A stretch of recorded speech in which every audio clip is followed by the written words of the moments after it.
नौजवान था और यतीम भी था। शौक बन गया दीन पढ़ने का। महल्लेदार इलाके वाले कहने लगे कहाँ से कमाएगा, ना बाप है, ना माँ है, ना घर है, कहाँ से।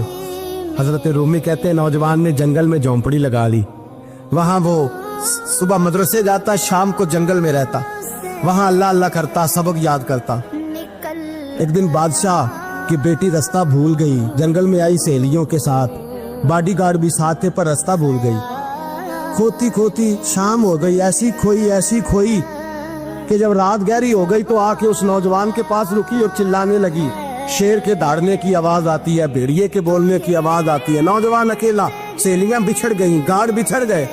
कहने लगी मैं परेशान हूँ, मुझे जगह मिल जाएगी। नौजवान कहता मैंने शहजादी देखी और मुझे भी पता था कि घर एक ही है और आग को अंदर से दरवाजा भी बंद करना पड़ता है, जंगल जानवर भी आ जाते।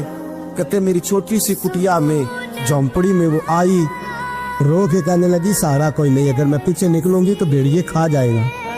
कहते मैंने उसे जगह दे दी। अकेली औरत, चिराग जल रहा है, सबक याद कर रहा हूँ। मेरे नबी पाक ने फरमाया जहाँ मर्द औरत अकेले हो तीसरा शैतान होता है। और शहजादी, वो बच्चा कहता है सबक याद करता रहा सारी रात। वो बच्ची को कहा सो जा, पर वो कहती है नींद मुझे भी कहाँ आई।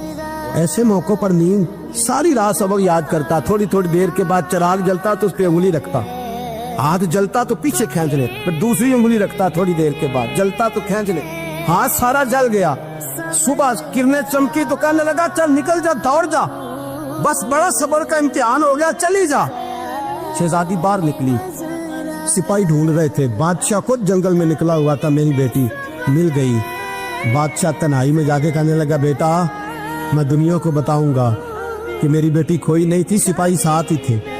ये बड़ा मुश्किल होता है, बेटी तो भूल के भी रात कहीं रह पड़े तो लोग जीने नहीं देते, तो बेटा मुश्किल हो जाएगा मेरे लिए।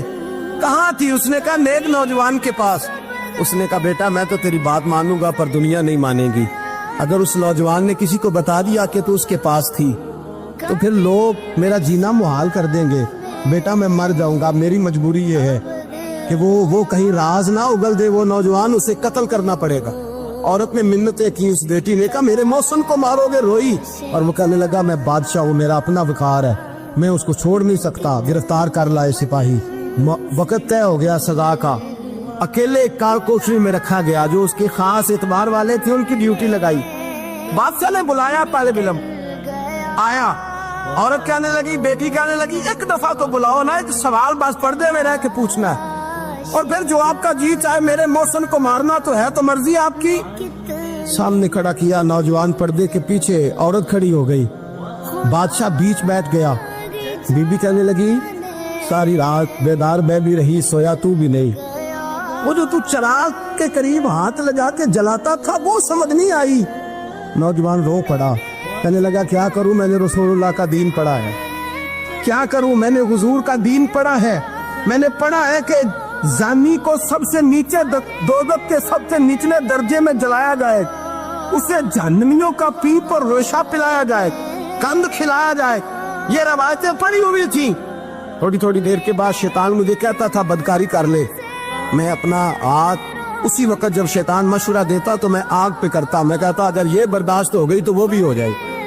जब हाथ जलता तो मैं समझ जाता नहीं तुझसे तो ये नहीं बर्दाश्त होती तो वो कैसे हो। फिर मुझे शैतान मशवरा देता कोई देख नहीं रहा तो बुलाने नहीं गया, खुद आई, मैं दूसरी उंगली लगा देता। मैंने हाथ जलाया और मैं समझ गया जब छोटे से चिराग की इतनी सी शम्मा की आग नहीं बर्दाश्त होती तो